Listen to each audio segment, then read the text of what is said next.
inclusive sobre o câncer de próstata, já que nós estamos no Novembro Azul, finalzinho já de novembro, mas ainda é novembro, e esse mês que faz alusão ao tema. E falar desse assunto nunca é demais. Segundo dados do Instituto Nacional do Câncer, o INCA, por ano surgem aproximadamente 66 mil novos casos de câncer de próstata, que resultam em quase 16 mil mortes, um dado bem significativo. Mas com informação e conscientização é possível reduzir esse número, com certeza, né? E tem um evento que vai acontecer em Porto Alegre para discutir aí a prevenção do câncer de próstata e quais inovações a medicina tem apresentado em relação ao tratamento. Então, o médico urologista e coordenador do Núcleo de Cirurgia Robótica do Hospital Moinhos de Vento, o Dr. André Berger, está ao vivo aqui no nosso telão com a gente para falar desse evento e repercutir esses números que eu trouxe há pouco também. Oi, doutor, muito boa tarde para você, obrigada por nos receber. Né? A gente fica muito feliz em poder falar disso, em jogar luz nessas iniciativas. Então, doutor, primeiro eu quero saber do senhor, como é que vai ser esse evento? A gente está até com o folder aqui, vou pedir para o pessoal mostrar, né? Pedir para o nosso cinegrafista ali, o Magalhães, fechar aqui. É um evento que vai compartilhar conhecimento, prevenção e uma palavra que a gente gosta muito, né? Quando a gente fala de saúde, é inovação. Quer dizer, o que está vindo por aí para melhorar a vida desses pacientes também? Boa tarde, bem-vindo ao Conexão RS. Boa tarde, Bruna. Boa tarde a todos os telespectadores. Muito obrigado pela oportunidade. Como você falou, nunca é demais falar sobre saúde, né? E justamente essa é a ideia do evento, né? Tradicionalmente, esses eventos de Novembro Azul, eles são realizados dentro dos hospitais. Então, a gente trouxe esse evento para o Instituto Ling, que tem a ver com cultura. Cultura tem a ver com prevenção, com promoção de saúde, com educação. E é justamente isso que a gente precisa, né? Como você falou, o câncer de próstata é extremamente prevalente. É o câncer mais comum diagnosticado em órgão sólido em homens, né? E um dado alarmante, Bruno, além desses 70 mil novos casos por ano, é que o número de casos de câncer de próstata, entre outros também, deve dobrar até o ano de 2040. Então, falar sobre isso, desmistificar os diagnósticos, desmistificar os tratamentos é muito, muito importante para que a gente ajude a salvar vidas e preservar a qualidade de vida das pessoas e dos homens, especialmente, já que a gente está falando aqui em Novembro Azul. Doutor André, você falou sobre desmistificar, quer dizer, a gente já trouxe esse tema, mas é importante a gente reforçar, porque pode ser que alguém não estava nos acompanhando na outra ocasião e agora está. Quando a gente fala da prevenção do câncer de próstata, a gente fala de homens que precisam ir ao médico, quer dizer, não só ali quando já tem um sinal muito grave, mas realmente fazer essa prevenção. Porque, doutor, diferente da mulher, o homem tem essa resistência maior em cuidar da sua própria saúde, não só em relação à próstata, mas a gente sabe que de forma geral. Então, isso é muito importante, né? Então, a gente, primeira coisa, deve seguir o exemplo das mulheres, né? As mulheres já têm imprintada essa impressão que elas devem procurar o ginecologista desde a adolescência. A Sociedade Brasileira de Urologia está trabalhando nisso, né? Tem essa campanha Vem Pro Uro para estimular esse vínculo dos jovens com o seu médico urologista desde cedo, né? E por que se tem esse preconceito com relação à ida ao urologista?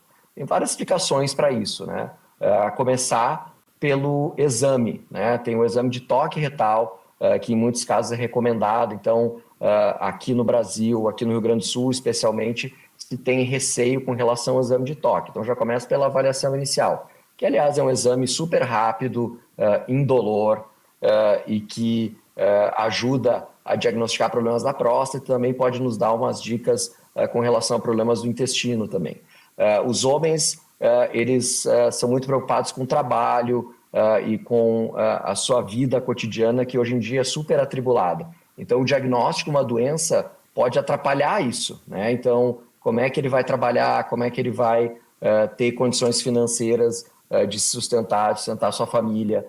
E também com relação, quando é feito o diagnóstico, como é que vai ser o tratamento, né? Será que eu vou conseguir me curar?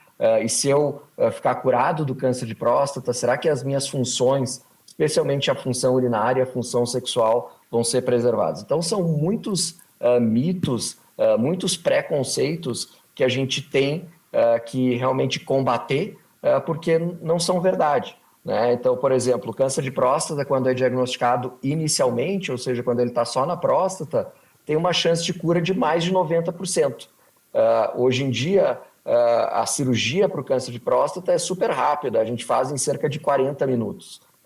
O paciente fica no hospital uma noite, a chance de preservar as ereções bate em 90%, a chance de preservar a continência é mais de 95%. Então, o paciente pode sim ficar curado da doença e retornar muito rápido para suas atividades normais, preservando a sua qualidade de vida. Foi ótimo, doutor, você ter colocado esse luz nesses pontos, né? Porque, de fato, eu acho que essa preocupação, tanto em relação a isso que você falou, das funções, que deixa um homem muito receoso nesse sentido. Então, de alguma forma, essa segurança de que tudo vai ficar bem, que a tendência é sempre isso, né? Diferente quando é o contrário. Eu acho que essa segurança também desmistifica um pouco essa questão. Amanhã, né, doutora, é o Dia Nacional do Combate ao Câncer. Então, falando assim, de maneira geral, você como médico, como urologista, doutor, o que você poderia falar para a população a respeito dessa doença? Porque a gente sabe que quando tem um caso na família, todo mundo sofre, né? É uma doença muito trágica, que gera muita dor, muito sofrimento, não é um sofrimento só físico, é um sofrimento emocional também. Então, o que o senhor poderia falar para a população a respeito disso?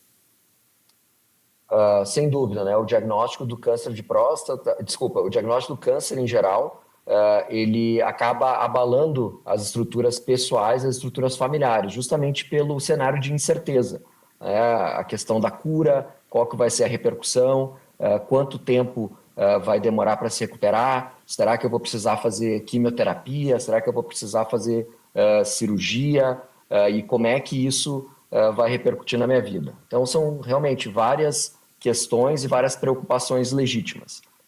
Como é que a gente consegue combater isso, né? Então, primeiro, medidas preventivas gerais. A gente evitar a obesidade, ou seja, ter uma alimentação saudável, fazer atividade física de maneira geral, protege contra a grande maioria dos cânceres. Também fazer as avaliações recomendadas, principalmente para esses cânceres mais prevalentes. No caso da mulher, o câncer de mama; no caso do homem, o câncer de próstata; no caso do homem e da mulher, câncer de intestino, né? Um outro hábito que a gente deve combater muito é o tabagismo. O tabagismo, ele é responsável pelo surgimento do câncer de pulmão, pelo câncer de bexiga, câncer de esôfago, entre outros. Então, tem várias medidas que a gente pode realmente adotar para prevenir o surgimento do câncer e também diagnosticar esses cânceres na fase inicial. Porque, como eu falei, no caso do câncer de próstata, isso vale para os outros também. Quando a gente diagnostica os cânceres na fase inicial, a chance de cura é muito alta e as repercussões do tratamento são muito menores. Então, seguir o seu exemplo, Bruna, dá oportunidade para a gente falar sobre isso, para a gente quebrar tabus e para a gente melhorar a saúde das pessoas. Perfeito. E aproveitando, então, doutora, a gente reforça o convite, né? Hoje, às 19h até às 21h30, no Instituto Link, vai ter um importante evento aqui da nossa capital e a gente se alegra também em saber que Porto Alegre está sendo sede dessa discussão. A gente sabe que temos, não só no Brasil, como aqui no nosso estado também, médicos de alto nível aqui no Rio Grande do Sul, no Moinhos de Vento também. Então, a gente fica muito feliz e que possamos aí, doutor, trazer ótimas notícias e nos atualize também. A gente segue conversando a cada passo aí que a nossa medicina der a respeito desse assunto. Muito obrigada pela